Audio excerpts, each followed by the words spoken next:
올해 나이 72의 김태순 여사는 스스로의 삶이 고요한 저수지와 같다고 생각하곤 했어요. 젊은 시절의 열정과 소란스러움은 모두 가라앉고 이제는 그저 잔잔한 수면 위로 비치는 햇살과 구름을 보며 평온을 느끼는 시기라고 말이지요. 평생을 초등학교 교단에 서서 수많은 아이를 가르치고 교장으로 정년퇴임한 지도 어느덧 10년이 훌쩍 넘었습니다. 그녀의 인생에 남은 가장 큰 임무는 이제 아들 지훈과 며느리 미선, 이 두 아이가 꾸려가는 가정을 든든하게 지켜보는 것뿐이라고 여겼답니다.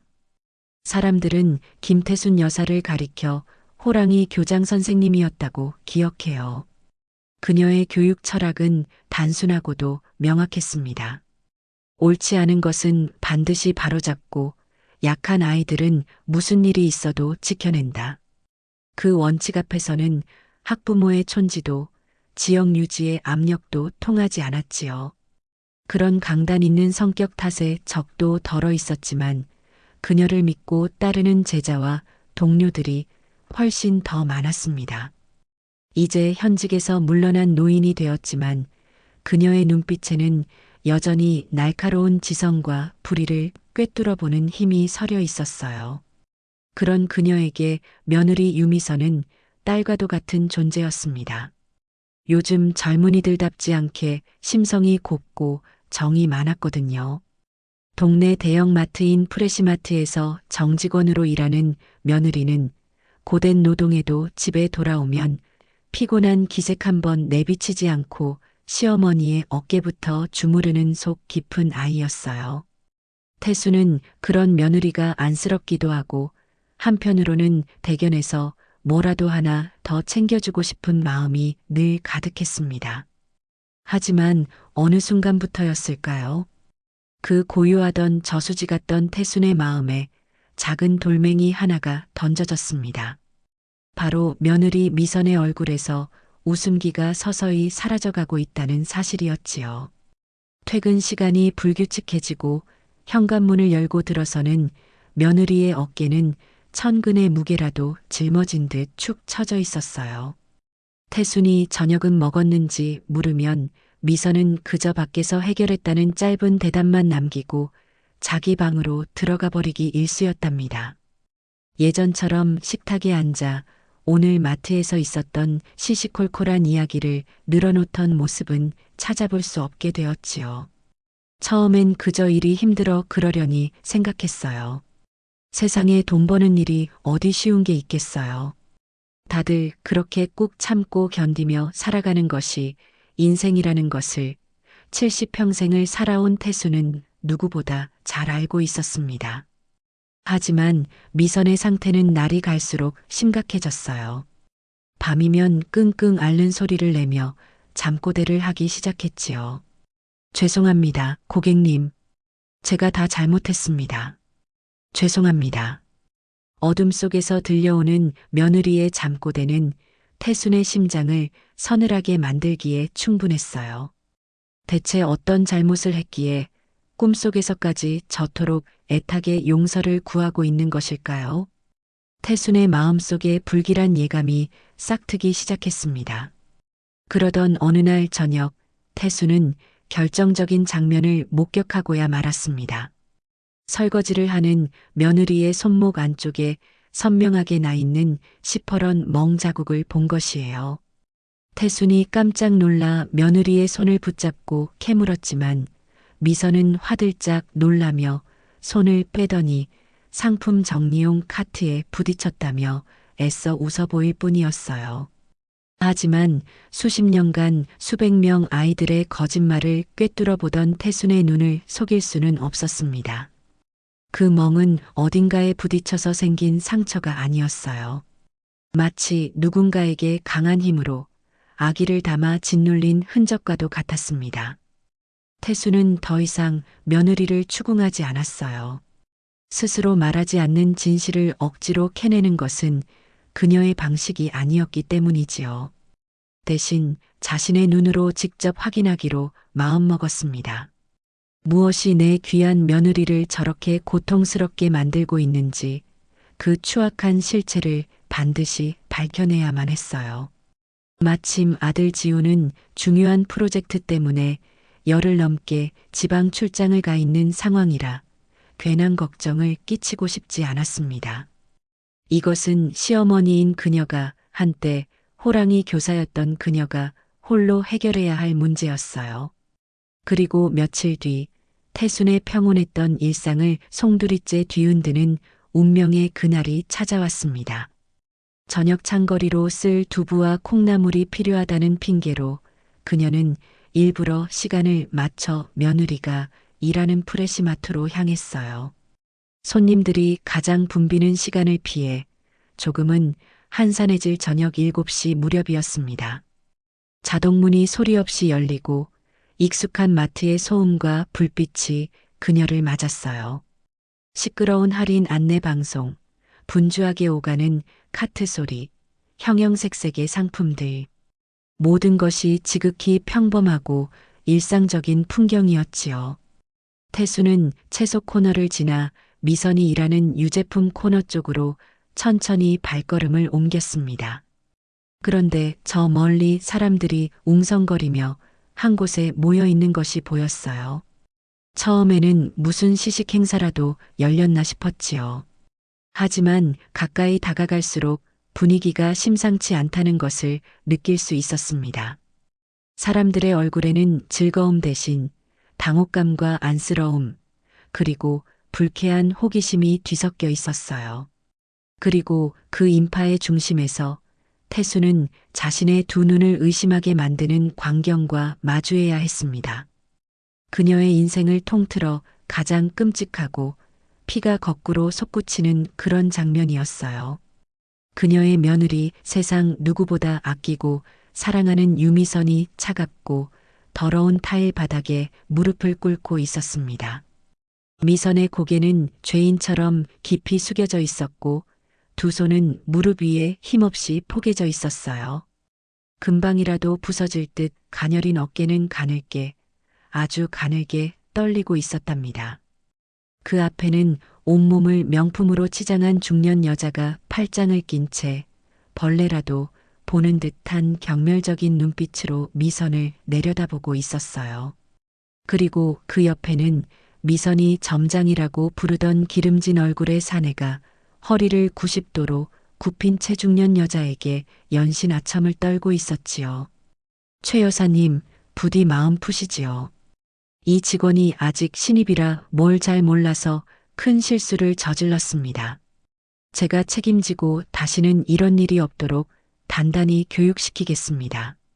점장이란 작자는 최 여사에게 온갖 비굴한 웃음을 흘리며 알랑거렸어요.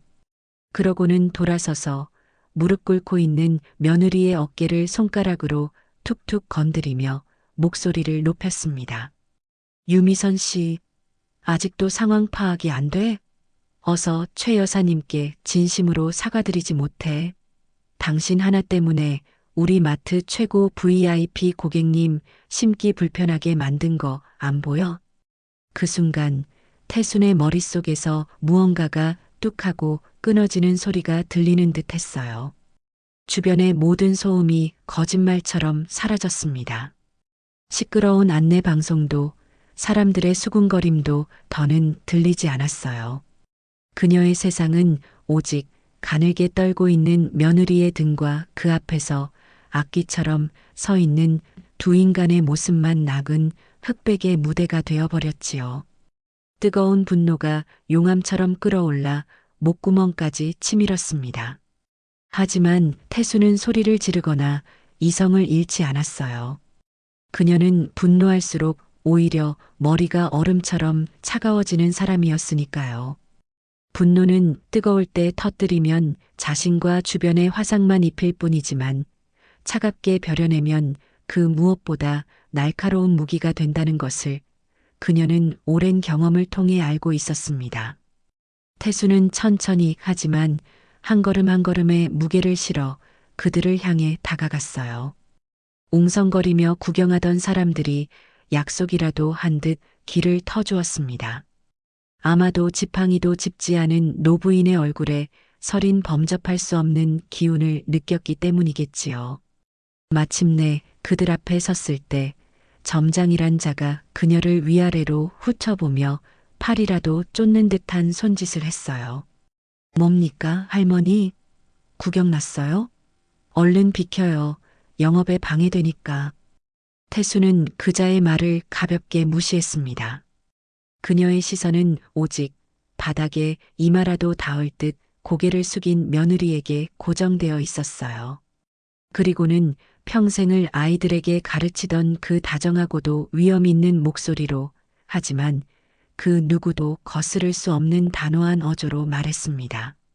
아가, 바닥이 차갑구나. 그러다 무릎 병난다. 이제 그만 일어나거라. 그 목소리에 미선이의 어깨가 움찔했어요. 천천히, 아주 천천히 고개를 든 며느리의 눈은 이미 붉게 충혈되어 있었습니다. 시어머니를 발견한 그 애의 눈동자는 금방이라도 산산조각날 유리 구슬처럼 위태롭게 흔들리고 있었지요. 그렁그렁 맺혀있던 눈물이 마침내 뺨을 타고 흘러내렸어요. 그 눈물을 보는 순간 태수는 마음을 굳혔습니다.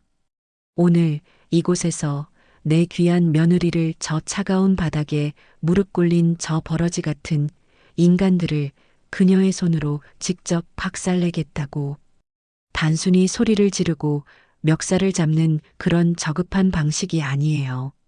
저들의 사회적 지위와 자존심 그리고 저들이 발 딛고 서 있는 기반 자체를 송두리째 무너뜨려 다시는 그 누구에게도 고개조차 들 수 없는 존재로 만들어버리겠다고 말입니다.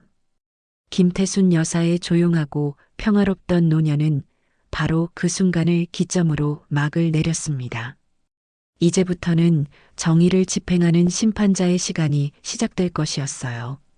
태순의 나직하지만 힘있는 목소리가 울려 퍼지자 유제품 코너의 소란스럽던 공기가 순간적으로 얼어붙는 듯 했어요.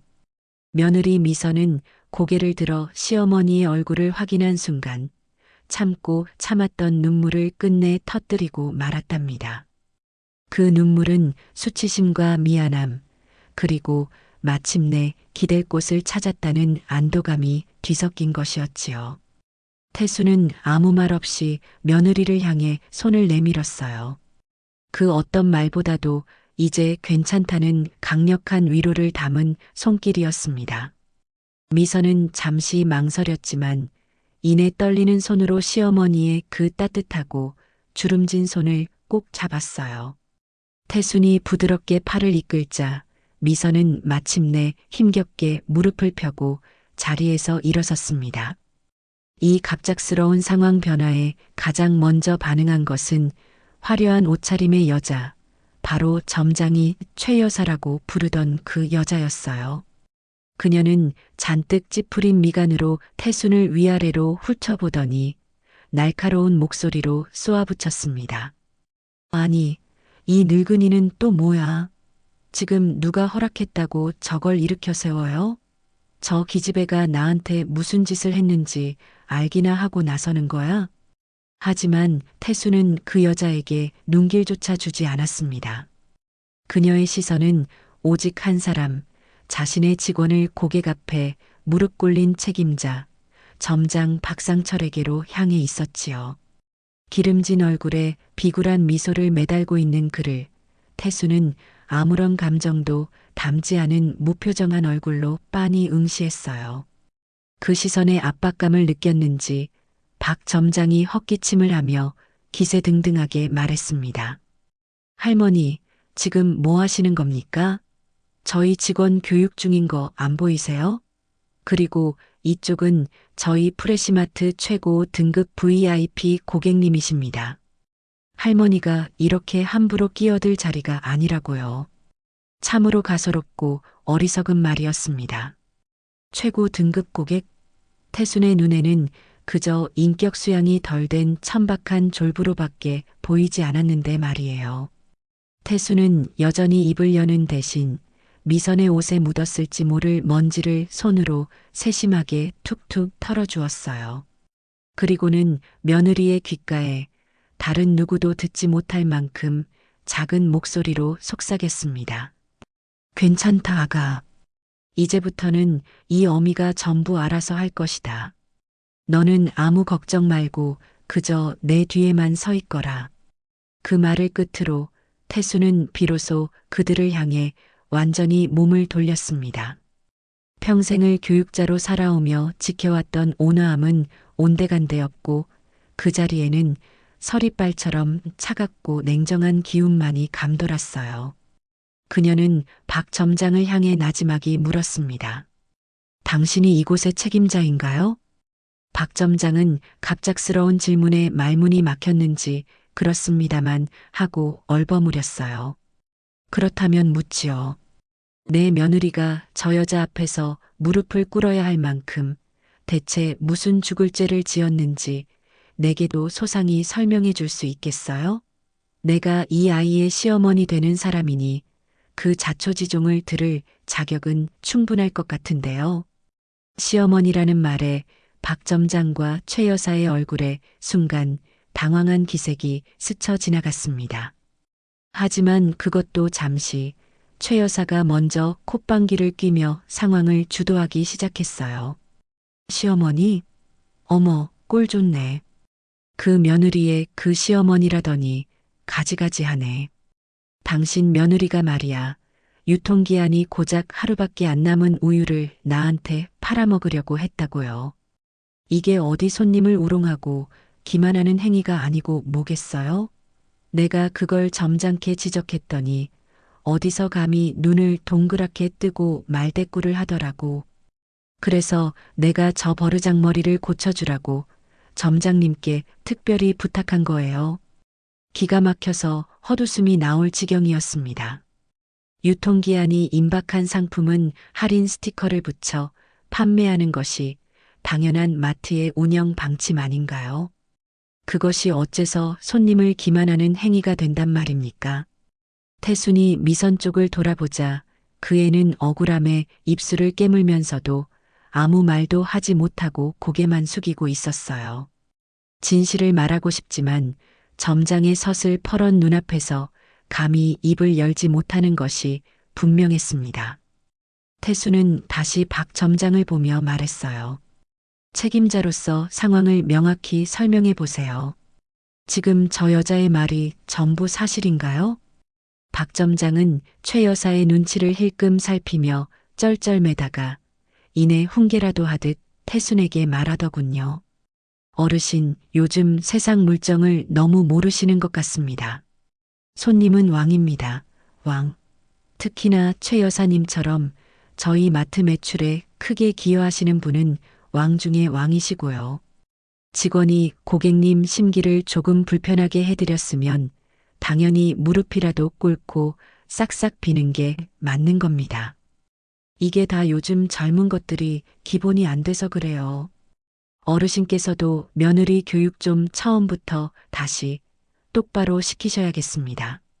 그 말을 듣는 순간 태수는 더 이상 이자들과 말을 섞을 필요가 없다는 것을 분명히 깨달았습니다.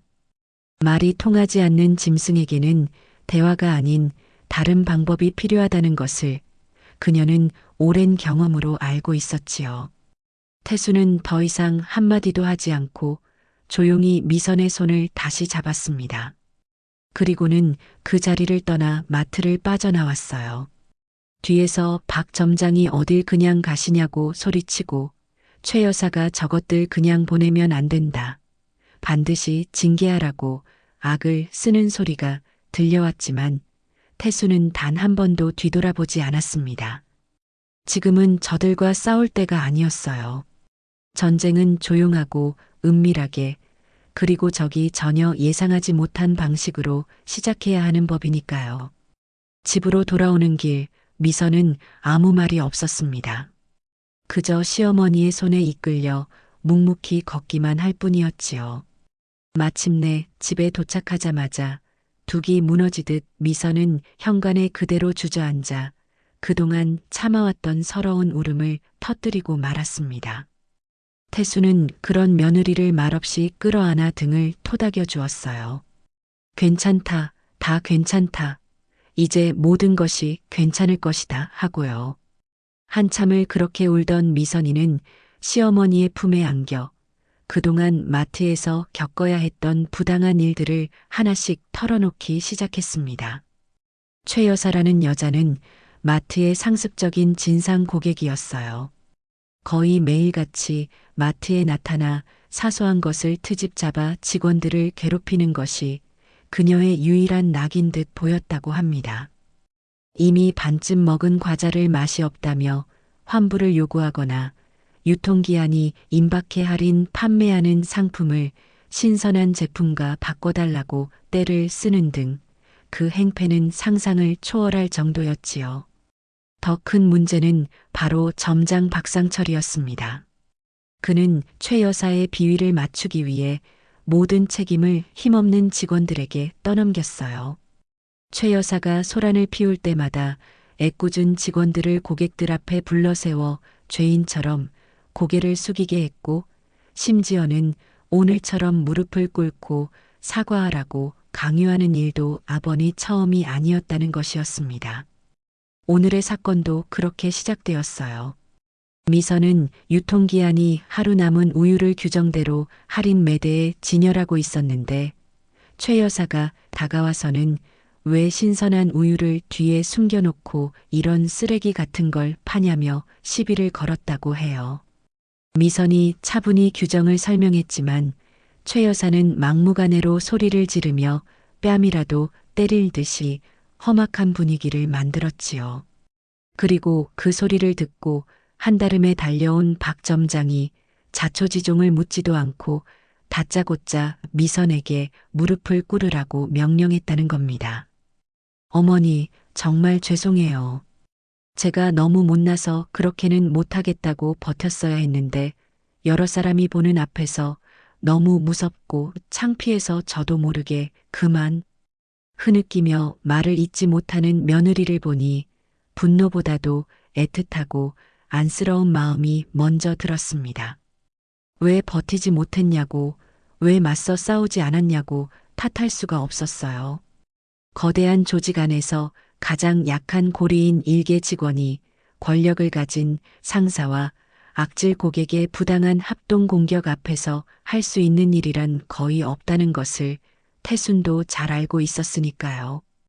태순은 미선의 눈물을 닦아주며 단호하게 말했습니다. 아니다, 아가. 너는 조금도 잘못한 것이 없다. 부끄러워해야 할 사람은 너가 아니라 바로 그자들이다. 그러니 더는 자책하지 말거라. 이제부터는 이 어미가 나설 것이다. 너는 그저 평소처럼 아무 일도 없었다는 듯이 씩씩하게 마트에 출근하기만 하면 된다. 나머지는 모두 이 늙은이에게 맡기렴. 며느리를 겨우 달래서 방에 들여보낸 후 태수는 홀로 차가운 거실에 앉아 깊은 생각에 잠겼습니다. 감정적으로 마트에 쳐들어가 깽판을 부리는 것은 가장 어리석고 무모한 복수 방법이에요. 그런 식으로는 저들의 두꺼운 낚아죽에 흠집 하나 낼 수 없지요. 오히려 영업 방해와 명예훼손이라는 명목으로 역공을 당할 것이 뻔했습니다. 적을 완벽하게 무너뜨리려면 적보다 더 이성적이고 치밀해야만 해요. 저들의 가장 약한 고리를 찾아내 가장 아픈 부위를 정확하게 그리고 회복 불가능할 정도로 깊숙이 찔러야만 했습니다. 태수는 조용히 자리에서 일어나 자신의 서재로 향했어요. 교장으로 퇴직한 후로는 먼지만 쌓여가던 낡은 책상에 앉았습니다. 그리고는 서랍 깊숙한 곳에서 깨끗한 노트 한 권과 만년필을 꺼내 들었지요. 노트의 맨 첫 장에 그녀는 꾹꾹 힘을 주어 두 개의 이름을 적었습니다.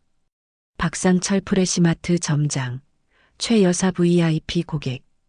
그것은 단순한 이름의 나열이 아니었어요. 오늘부로 김태순이라는 한 노인의 인생을 걸고 반드시 심판하고야 말겠다. 굳게 다짐한 살생부나 다름없었습니다. 머릿속은 복잡했지만 평생을 해왔던 것처럼 차근차근 계획을 세워나가기 시작했어요. 첫째, 적에 대한 완벽하고도 구체적인 정보 수집. 둘째, 내 편이 되어줄 숨은 조력자 확보. 셋째, 저들이 절대로 빠져나갈 수 없는 결정적인 물증 포착. 넷째, 저들에게 가장 치명적인 타격을 입힐 수 있는 공격 방법의 선택. 태수는 밤이 깊어가는 줄도 모르고 노트 위에 앞으로 해야 할 일들을 빼곡하게 적어 내려갔습니다. 단순한 감정 싸움이 아니에요. 이것은 그녀와 그녀의 가족, 그리고 더 나아가 부당함에 신음하는 모든 약자들의 명예를 건 아주 길고 처절한 전쟁의 서막이었습니다. 창밖은 칠흑 같은 어둠에 잠겨 있었지만 김태순 여사의 눈은 그 어느 때보다도 맑고 차갑게 빛나고 있었습니다. 다음 날 아침 동이 트기도 전에 푸르스름한 새벽 공기 속에서 김태순 여사는 평소보다 훨씬 일찍 몸을 일으켰습니다. 밤새 머릿속으로 수십 번도 더 계획을 되짚어 보느라 깊이 잠들지 못한 탓이었지요. 끓어오르는 분노로 잠을 설치면서도 그녀의 머리는 놀라울 정도로 맑고 냉철했습니다. 거실로 나온 그녀는 가장 먼저 수화기를 들었어요. 수십 년간 교직에 몸담으면서 얻은 가장 큰 자산은 두둑한 연금이나 명예가 아니었어요. 바로 사회 곳곳에서 제 몫을 다하며 살아가고 있는 수많은 제자들이었습니다. 그 아이들이 이제는 변호사, 기자, 회계사, 그리고 대기업의 훌륭한 간부로 성장해 있었지요. 태수는 전화번호부를 뒤져 한참 만에 익숙한 이름을 찾아냈습니다. 박영준. 20여 년 전 그녀가 담임을 맡았던 제자였어요. 집안 형편은 어려웠지만 유난히 총명하고 의리가 깊어 태순이 남몰래 학비를 대주기도 했던 아이였지요. 지금은 프레시마트 본사 감사팀에서 과장으로 일하고 있다는 소식을 언뜻 들은 기억이 났습니다. 이렇게 이른 시간에 연락하는 것이 미안했지만 지금 그녀에게는 망설일 시간이 없었어요. 몇 번의 신호음이 울리고 잠이 덜 깬 목소리가 수화기 너머에서 들려왔습니다. 여보세요? 영준이냐? 나다. 내 고등학교 1학년 때 담임이었던 김태순이다. 그 말에 수화기 너머의 목소리가 순식간에 번개가 치듯 또렷해졌어요. 네, 선생님. 아이고, 선생님. 이 새벽에 어쩐 일이십니까? 혹시 무슨 일 있으신 건 아니시죠? 영주는 여전히 스무해 전에 그 예의 바르고 속 깊은 학생 그대로였습니다. 태수는 간단히 안부를 묻고는 곧바로 본론으로 들어갔어요. 괜히 서론을 길게 늘어놓으며 시간을 끄는 것은 그녀의 성미에 맞지 않았거든요. 다름이 아니라 너희 회사 지점 중에 한 군데에 대해 좀 물어볼 것이 있어서 전화했다. 혹시 박상철이라는 이름을 가진 지점장을 아느냐? 박상철 지점장님이요? 아, 네. 물론 압니다. 여기저기 지점을 옮겨 다니다가 지금은 아마 저희가 사는 동네 지점에 가 있는 걸로 압니다. 그런데 그 사람은 어쩐 일로 찾으시는지요? 그 사람에 대한 회사 내부의 평판이 어떤지, 그리고 혹시 최근에 감사에서 지적받은 사항 같은 것이 있는지 궁금해서 그런다. 개인적인 원한이 있는 것은 아니고 우연히 그 사람에 대해 좋지 않은 이야기를 들어서 말이다. 혹시 내가 괜한 오해를 하고 있는 것인지 확인하고 싶구나. 태수는 일부러 며느리 이야기는 쏙 빼고 마치 제3자의 입장에서 객관적인 정보를 구하는 것처럼 조심스럽게 물었어요. 영주는 잠시 침묵하더니 이내 목소리를 낮추어 말했습니다. 선생님, 솔직히 말씀드리면 그 사람 평판이 썩 좋지는 않습니다. 실적을 내는 능력은 어떻게든 있는지 몰라도 그 과정에서 잡음이 끊이지 않는 인물이에요. 특히 부하 직원들을 함부로 대하고 강압적으로 실적을 압박해서 관련 민원이 몇 번이나 들어왔던 것으로 기억합니다. 하지만 윗선의 줄을 잘 대서 그런지 번번이 경고 수준에서 마무리가 되더군요. 혹시 그 사람 때문에 무슨 문제라도 생기신 겁니까? 아니다. 그런 것은 그저 궁금했을 뿐이다. 바쁜데 이른 아침부터 미안했다. 태수는 더 묻지 않고 전화를 끊었습니다. 하지만 이 짧은 통화만으로도 그녀는 몇 가지 중요한 사실을 확인할 수 있었어요. 박상철은 상습적으로 직원들에게 갑질을 해왔다는 것, 그리고 회사 내부에 그를 비호하는 든든한 배경이 있다는 것. 이것은 결코 만만하게 볼 상대가 아니라는 뜻이었지요. 정식으로 본사에 민원을 넣어봤자 이번에도 경고 따위의 솜방망이 처벌로 끝날 가능성이 높았습니다. 그렇다면 방법은 하나뿐이었어요. 본사조차도 외면할 수 없는 빼도 박도 못할 결정적인 증거를 찾아내는 것. 그날부터 태순의 은밀한 조사가 시작되었습니다. 그녀는 평범한 동네 할머니로 위장하고 매일같이 프레시마트를 방문했어요. 물건을 사는 척 카트를 끌고 다니며 매장 구석구석을 꼼꼼히 살피고 직원들의 대화를 엿들었지요. 청소하는 아주머니들에게는 따뜻한 음료수 한 병을 건네며 일하기 힘들지 않냐고 말을 붙였고 물건을 나르느라 땀 흘리는 젊은 직원에게는 우리 손주 같다며 등을 두드려주기도 했습니다. 그녀의 이런 다정하고 꾸준한 접근에 직원들은 조금씩 경계를 풀고 입을 열기 시작했어요. 그들의 입에서 나오는 이야기는 태순의 예상을 훨씬 뛰어넘는 것들이었습니다. 박 점장은 유통기한이 임박한 상품들을 직원들에게 강제로 할당해서 구매하도록 강요하고 있었어요.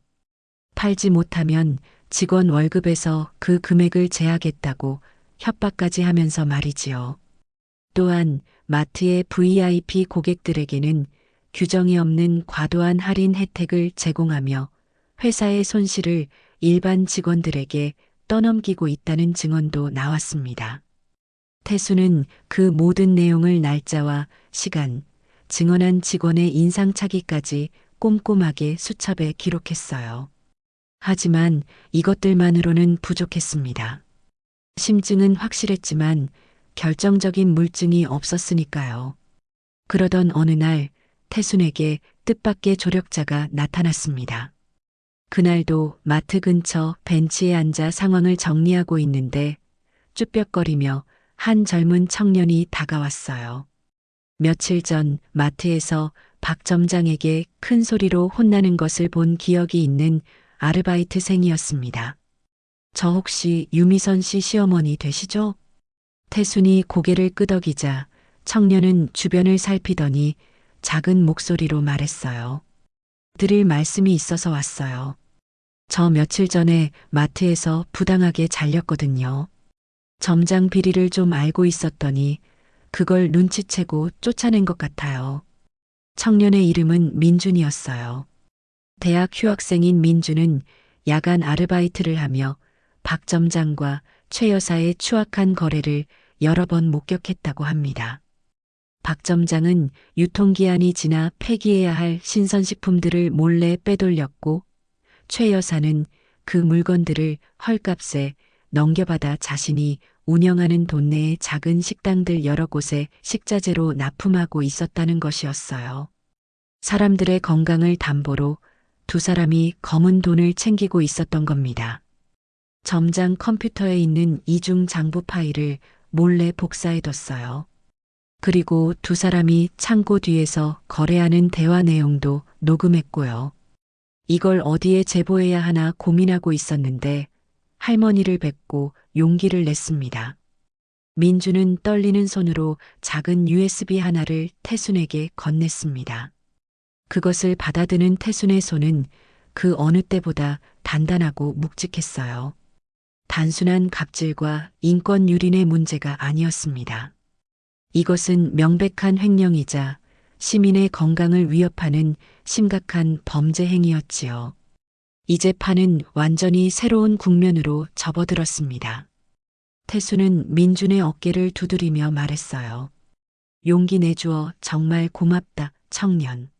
자네의 그 용기가 헛되지 않도록 이 늙은이가 반드시 모든 것을 제자리로 돌려놓을 것이다. 집으로 돌아온 태수는 곧바로 USB의 내용을 확인했습니다. 그 안에는 박 점장과 최 여사의 범죄 행각이 고스란히 담겨 있었어요. 회계 장부 파일과 두 사람의 노골적인 대화가 담긴 녹음 파일. 이것이야말로 저들의 숨통을 단번에 끊어버릴 수 있는 그 무엇과도 바꿀 수 없는 강력한 무기였습니다. 태수는 조용히 미소 지었어요. 그것은 기쁨의 미소가 아니었어요. 이제 곧 시작될 정의의 심판을 앞둔 차갑고도 비장한 심판자의 미소였답니다. 며느리를 무릎 꿇린 자들을 심판할 강력한 무기를 손에 쥔 김태순 여사는 그러나 절대로 서두르지 않았습니다. 성급한 공격은 빈틈을 보이기 마련이고 교활한 족속들은 그 작은 빈틈을 파고들어 뱀처럼 빠져나가 버린다는 것을 그녀는 오랜 경험을 통해 잘 알고 있었기 때문이지요. 그녀는 공격을 시작하기에 앞서 먼저 작은 돌멩이를 던져 연못의 수면을 흔들어 보기로 했습니다.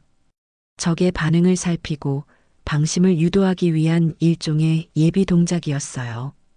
태수는 제자 박영준 과장에게 다시 전화를 걸었습니다. 이번에는 좀 더 구체적인 정보를 제공했어요. 영준아, 내가 며칠 더 알아보니 그 박상철이라는 점장, 문제가 아주 심각한 것 같더구나. 직원들에게 유통기한 임박 상품을 강매하고 특정 고객에게 부당한 혜택을 주는 것은 물론 심지어는 고객 앞에서 직원을 무릎 꿇리기까지 했다는구나. 이건 개인의 일탈을 넘어 너희 프레시마트 전체의 이미지를 실추시킬 수 있는 중대한 사안이다. 그녀는 일부러 폐기 상품 횡령이라는 가장 결정적인 증거는 숨겼습니다. 아직은 그 카드를 꺼낼 때가 아니었으니까요.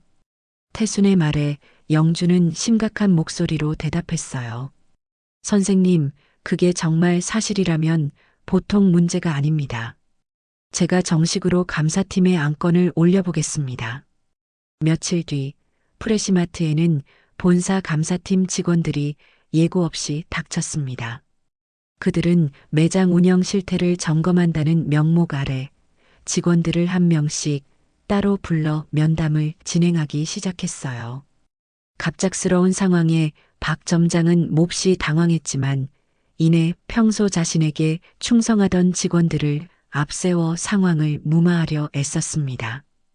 그는 감사팀 직원들 앞에서는 더없이 친절하고 능력 있는 점장인 척 연기를 했고 미리 입을 맞춘 직원들은 점장의 리더십을 칭찬하기에 바빴지요.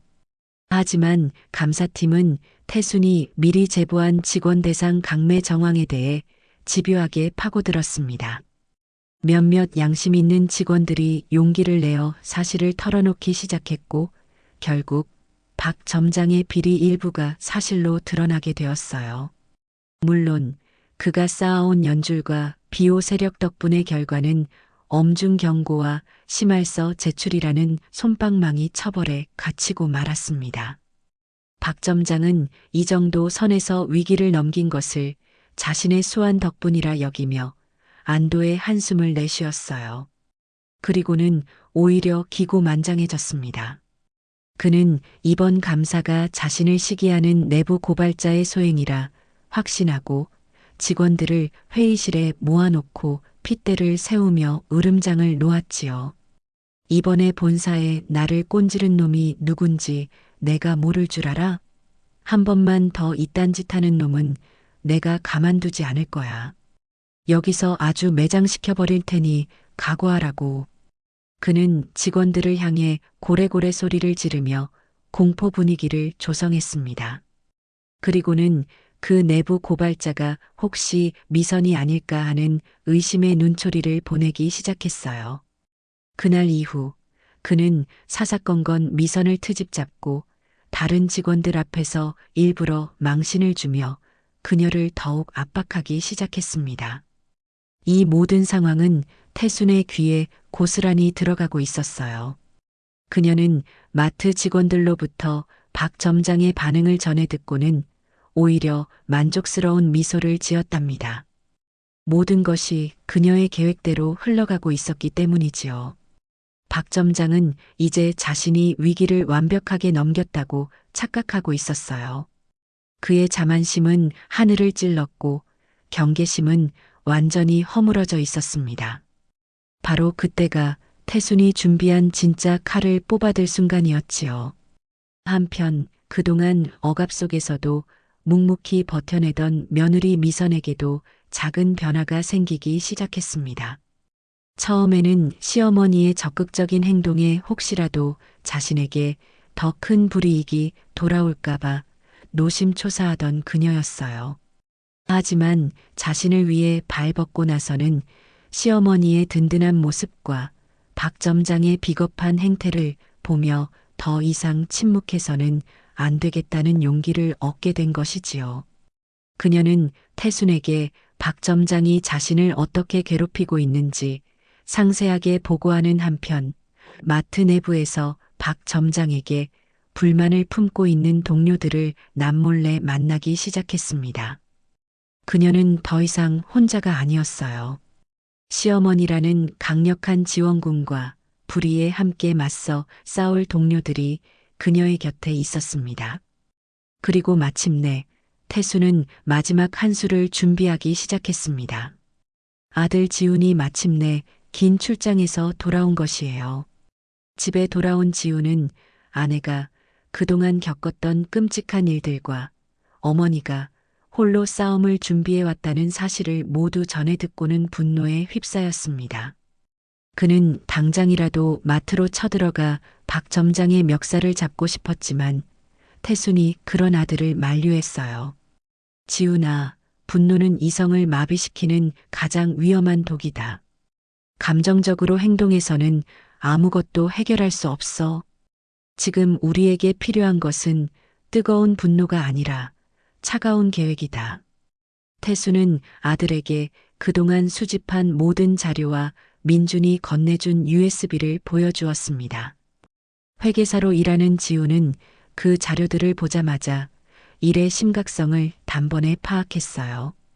특히 박 점장의 이중 장부를 분석한 그는 횡령 규모가 생각보다 훨씬 크고 조직적이라는 사실을 발견하고는 혀를 내둘렀습니다. 이제 모든 준비는 끝났습니다. 태순이라는 지략가의 두뇌, 지훈이라는 전문가의 분석력, 그리고 미선과 동료 직원들이라는 내부의 조력자까지 완벽한 팀이 꾸려진 것이지요. 태수는 가족들을 모두 불러 모으고 최후의 작전 계획을 설명하기 시작했습니다.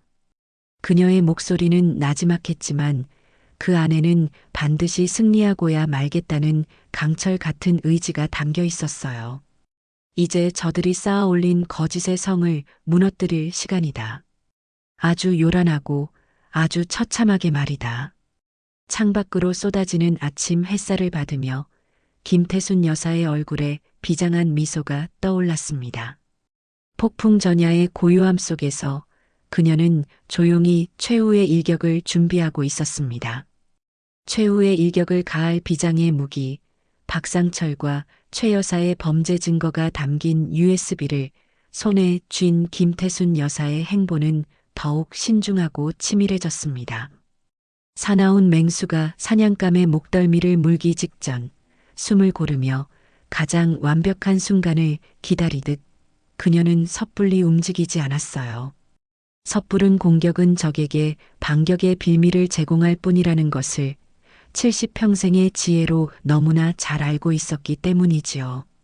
그녀의 다음 목표는 박상철이라는 썩은 기둥을 바치고 있는 최 여사라는 또 하나의 축을 먼저 무너뜨리는 것이었습니다. 두 개의 기둥 중 하나라도 먼저 쓰러뜨린다면 나머지 하나는 제 무게를 이기지 못하고 자연스레 무너져 내릴 것이 분명했으니까요. 태수는 그날부터 최 여사라는 인물의 뒷조사에 착수했습니다. 그녀는 더 이상 평범한 동네 할머니가 아니었어요. 마치 베테랑 탐정처럼 조용하고 은밀하게 정보를 수집하기 시작했지요. 그녀의 첫 번째 조사 장소는 바로 동네의 오래된 복덕방이었습니다. 그곳의 박 영감은 동네의 모든 소식과 사람들의 비밀이 모이는 정보의 중심지나 다름없었거든요. 태수는 일부러 떡 한 상자를 사들고 복덕방을 찾아갔습니다. 박 영감, 잘 지냈소? 지나가는 길에 떡 좀 사왔으니 같이 먹읍시다. 그녀의 능청스러운 인사에 박 영감은 반갑게 그녀를 맞았어요. 한참 동안 날씨 이야기, 자식 이야기 같은 시시콜콜한 대화를 나누던 태수는 마치 방금 생각났다는 듯이 무심하게 본론을 꺼냈습니다. 그런데 말이오, 박 영감. 저기 큰 길가에 새로 생긴 식당들 있잖소. 장사가 꽤 잘 되는 것 같던데 주인이 누군지 알아요? 솜씨가 보통이 아닌 것 같아서. 박 영감은 떡을 오물거리며 손사래를 쳤어요. 에이 뭘. 주인이 따로 있는 게 아니고 최 여사라고 있어. 돈 좀 있는 과부인데 명의만 다른 사람 이름으로 해놓고 실질적으로는 자기가 다 운영하는 거지. 그런데 그 여자 성격이 보통이 아니야. 아주 드세고 자기밖에 모르는 사람이라고 동네에 소문이 자자해.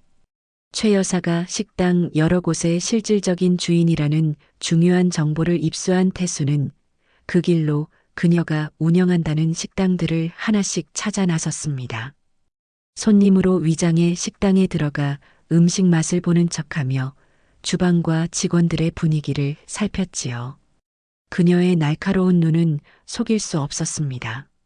식당들의 위생 상태는 엉망이었고 직원들의 얼굴에는 깊은 그늘이 드리워져 있었어요. 태수는 확신했습니다. 최 여사는 마트에서뿐만 아니라 자신이 운영하는 식당에서도 직원들을 함부로 대하고 있을 것이라고. 그리고 아마도 박상철에게서 넘겨받은 그 유통기한 지난 식자재들이 바로 이 식당들에서 사용되고 있을 것이라고 말이지요.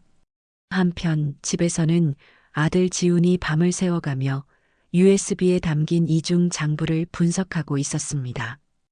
회개 쌓인 그의 눈에 박상철이 꾸며놓은 장부는 허술하기 짝이 없는 어린애 장난 같았어요.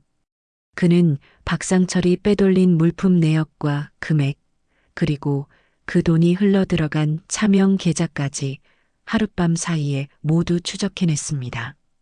횡령액은 예상보다 훨씬 컸고 그 뒤에는 최 여사뿐만 아니라 또 다른 공모자들이 얽혀 있다는 정황까지 포착되었지요. 어머니, 이건 단순한 횡령이 아니에요. 탈세와 배임까지 결부된 아주 질 나쁜 범죄입니다. 최 여사는 이 거래를 통해 식자재 비용을 아끼고 박상철은 그 대가로 최 여사에게서 정기적으로 현금을 받아왔어요. 그리고 이 돈의 일부는 본사의 더 높은 누군가에게 상납되었을 가능성도 배제할 수 없습니다. 지훈의 분석은 태순의 계획에 더욱 강력한 확신을 심어주었습니다. 이제 남은 것은 최 여사의 또 다른 범죄 행각을 증명해줄 증인들을 찾는 것이었어요. 태수는 며칠에 걸쳐 동네 상가를 샅샅이 뒤지기 시작했습니다. 그녀는 최 여사가 자주 들를 법한 세탁소, 미용실, 빵집 등을 찾아다니며 주인들과 자연스럽게 대화를 텄습니다. 처음에는 모두들 경계하며 입을 열지 않았어요. 최 여사의 악랄한 성격과 보복을 두려워했기 때문이지요. 하지만 태수는 포기하지 않았습니다. 그녀는 교사 시절 아이들의 마음을 열게 했던 그 특유의 따뜻함과 진심으로 그들에게 다가갔어요. 사장님, 장사하기 참 힘드시지요? 요즘은 손님들도 어찌나 까다로운지. 그렇게 말문을 트고 그들의 고충을 들어주며 조금씩 신뢰를 쌓아나갔습니다. 그리고 마침내 굳게 닫혀있던 그들의 입이 하나둘씩 열리기 시작했어요. 세탁소 주인 아주머니는 눈물을 글썽이며 말했습니다. 그 여자 멀쩡한 명품 옷을 맡겨놓고는 아주 작은 흠집이라도 발견되면 세탁비는커녕 옷감 전체를 물어내라고 소리를 질러요. 증거도 없는데 막무가내로 우기니 저희 같은 약한 사람들이 어떻게 당해내겠어요. 울며 겨자 먹기로 몇 번이나 돈을 물어줬는지 몰라요. 미용실 원장은 분노에 찬 목소리로 증언했습니다. 머리가 마음에 안 든다면서 거울을 집어 던지고 다른 손님들 다 있는 앞에서 쌍욕을 퍼붓는 건 예사일도 아니에요. 그러고는 돈도 안 내고 그냥 가버린다니까요. 경찰에 신고하겠다고 하면 너희 가게 이 동네에서 장사 못하게 만들어주겠다고 협박을 하는데 정말 무서워서 아무것도 할 수가 없었어요. 빵집 사장은 한숨을 쉬며 털어놓았습니다. 매일 아침마다 와서는 빵을 한가득 담아가면서 자기가 이 가게 단골이니 반값에 달라고 떼를 써요.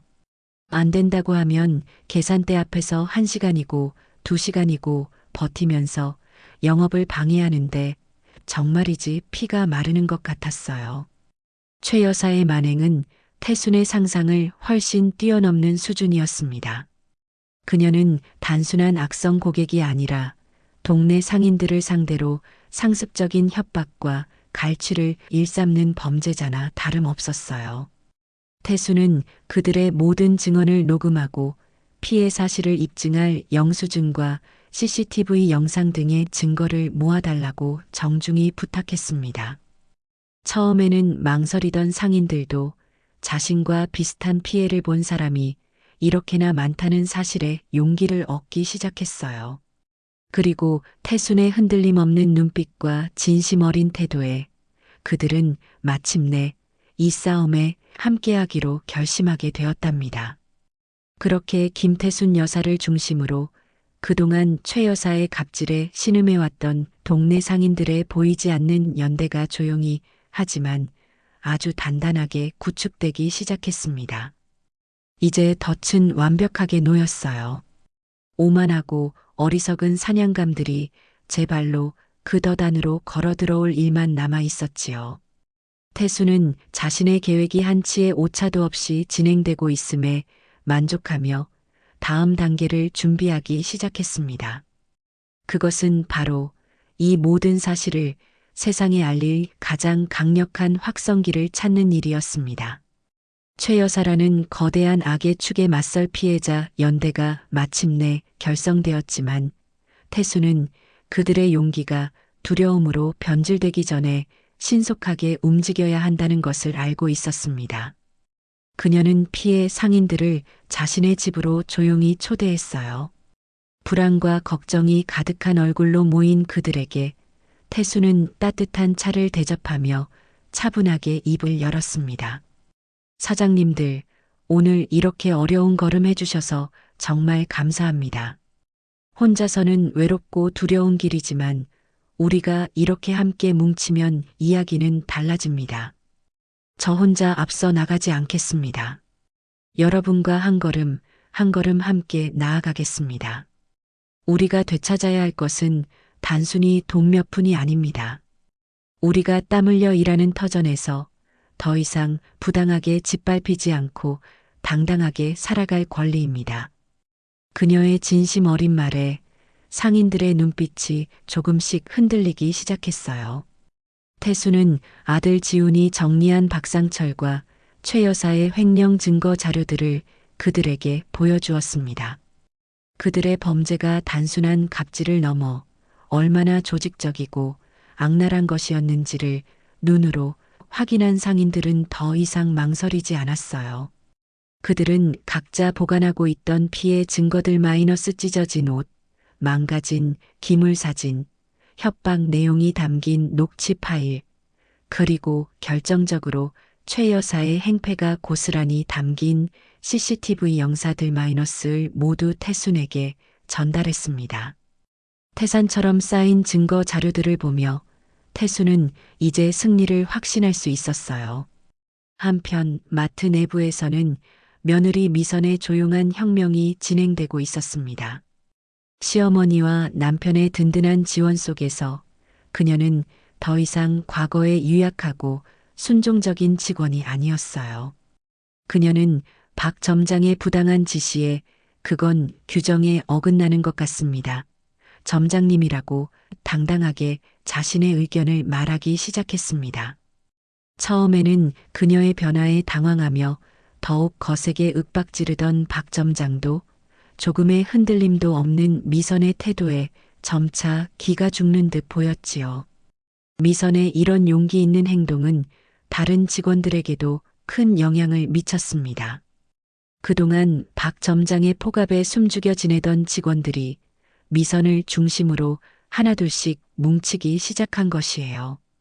그들은 점심시간이나 퇴근 후 짧은 시간을 이용해 비밀리에 모여 각자 겪었던 부당한 일들을 공유하고 증거를 모았습니다. 박 점장이 직원들에게 강매했던 상품 목록과 영수증, 그의 폭언이 담긴 녹음 파일, 심지어는 유통기한이 지난 폐기 상품들을 몰래 빼돌리는 날짜와 시간을 기록한 비밀 잠부까지 만들어졌지요. 그리고 마침내 결정적인 순간이 찾아왔습니다. 미선과 동료들은 박 점장과 최 여사가 심야 시간을 이용해 폐기 상품을 거래한다는 정보를 입수했어요. 그들은 며칠에 걸친 잠복 끝에 마트 후문 주차장에서 두 사람이 만나는 장면을 포착하는 데 성공했습니다. 박 점장이 폐기 딱지가 붙은 상자들을 최 여사의 트럭에 싣고 그 대가로 최 여사에게서 두툼한 현금 봉투를 건네받는 모든 과정이 한 동료의 스마트폰 카메라에 고스란히 영상으로 담겼습니다. 그 영상을 확인하는 순간 미선은 자신도 모르게 주먹을 불끈 쥐었어요. 이것은 단순히 시어머니를 위한 복수가 아니었습니다. 이것은 자신과 동료들의 짓밟힌 자존심을 되찾고 썩어빠진 마트를 바로 세우기 위한 정의로운 싸움이었어요. 그녀는 그 영상을 즉시 태순에게 전송했습니다. 피해 상인들의 증거와 마트 내부의 증언, 그리고 이제는 누구도 부인할 수 없는 범죄 현장이 담긴 동영상까지 모든 퍼즐 조각이 완벽하게 맞춰졌습니다. 태수는 그 모든 자료를 종류별로 깔끔하게 정리하고 각각의 증거에 상세한 설명을 덧붙인 보고서를 작성하기 시작했어요. 한평생 학생들의 생활기록부를 작성해왔던 그녀의 꼼꼼함이 유감없이 발휘되었지요. 보고서를 완성하는데 꼬박 이틀 밤낮이 걸렸습니다. 모든 준비를 마친 태수는 마침내 가장 강력한 확성기를 찾아 나섰습니다. 그녀가 찾아간 곳은 대기업의 비리나 사회의 부조리를 전문적으로 파헤치는 것으로 유명한 한 방송사의 시사 고발 프로그램 제작팀이었어요. 그녀는 무작정 방송국을 찾아가 담당 PD를 만나게 해달라고 요청했습니다. 처음에는 웬 노부인의 당돌한 요구에 경비원들이 그녀를 막아섰지만 태순의 눈빛에서 평범하지 않은 기운을 느낀 한 젊은 작가가 그녀를 PD에게 안내해 주었지요. 담당 PD는 40대 초반에 날카로운 눈빛을 가진 남자였습니다. 그는 수많은 제보자들을 만나온 탓에 처음에는 태순의 이야기를 반신반의하는 태도로 들었어요. 하지만 태순이 차례차례 꺼내놓는 증거 자료들을 확인하면서 그의 표정은 점차 놀라움과 분노, 그리고 방송인으로서의 뜨거운 흥분으로 변해갔습니다. 어르신, 이건 정말 엄청난데요. 단순한 갑질 사건이 아니었군요. 횡령, 배임, 식품위생법 위반까지 이건 우리 사회의 썩은 단면을 그대로 보여주는 초대형 특종감입니다. PD는 즉시 팀원들을 소집해 긴급 회의를 열었습니다. 그리고 회의 결과 이 사건을 프로그램의 메인 아이템으로 다루기로 정격 결정했어요. 그들은 단순한 제보 방송을 넘어 잠입 취재와 현장 급습을 통해 박상철과 최 여사의 범죄 행각을 만천하에 공개하기로 계획했습니다. 방송사와 태순, 그리고 피해자 연대와 마트 내부 조력자들까지 거대한 악을 심판하기 위한 연합군이 마침내 완성되었습니다. 결전의 날, 즉 D-DAY가 잡혔어요. 태순과 가족, 그리고 모든 조력자들은 마지막 계획을 점검하며 조용히 폭풍이 몰아칠 그날을 기다렸습니다. 세상은 아직 아무것도 모른 채 평온했지만 그 수면 아래에서는 이미 모든 것을 뒤엎어버릴 거대한 파도가 일고 있었습니다. 결전의 날을 앞두고 김태순 여사의 집은 거대한 작전 본부나 다름없었습니다. 거실 테이블 위에는 마트의 내부 구조도, 박상철과 최 여사의 예상 동선, 그리고 방송사 취재팀의 잠입 경로까지 표시된 도면이 펼쳐져 있었어요. 태수는 돋보기를 낀 채 마치 전쟁을 지휘하는 노련한 장수처럼 모든 계획을 마지막으로 점검하고 있었지요. 아들 지우는 방송사에 제공할 회계 자료를 최종적으로 정리했고, 며느리 미선은 내부 조력자들과 비밀리에 연락을 주고받으며 마트의 실시간 상황을 보고했습니다. 방송사 시사 고발 프로그램 진실의 눈 제작팀 역시 분주하게 움직였습니다. 담당 PD는 팀원들과 함께 잠입 취재 시나리오를 수십 번이나 반복해서 시뮬레이션했어요. 초소형 카메라를 설치할 위치, 배우 역할을 할 취재진의 의상과 말투, 그리고 결정적인 순간에 박상철과 최 여사에게 접근할 타이밍까지 모든 것이 초 단위로 계산되고 있었습니다. 그들은 이 사건이 단순한 고발을 넘어 사회에 경종을 울릴 중요한 방송이 될 것이라고 확신했어요. 한편 자신들에게 드리워진 거대한 심판의 그림자를 전혀 눈치채지 못한 박상철과 최 여사는 여전히 오만과 탐욕에 빠져 있었습니다. 박상철은 본사 감사를 무사히 넘긴 이후로 자신이 이 마트의 왕이라도 된 것처럼 더욱 기고만장해졌어요. 그는 직원들을 향한 폭언과 부당한 지시를 노골적으로 이어갔고, 특히 미선을 더욱 심하게 괴롭히며 자신의 권력을 과시했습니다. 유미선 씨, 당신 말이야. 요즘 아주 눈에 뵈는 게 없나 봐? 시어머니 백 믿고 나대는 거야? 꿈깨. 당신 시어머니가 아니라 그 할머니 할아버지가 와도 여기서 자르고 말고는 내 마음이야. 알아들어? 그는 일부러 다른 직원들이 다 듣는 곳에서 미선에게 모욕을 주었지만 미선은 더 이상 예전처럼 움츠러들지 않았습니다. 그녀는 오히려 아무런 감정도 담지 않은 눈으로 박상철을 빤히 쳐다보며 대답했지요. 점장님이야말로 떳떳하지 못한 게 많으신가 봅니다.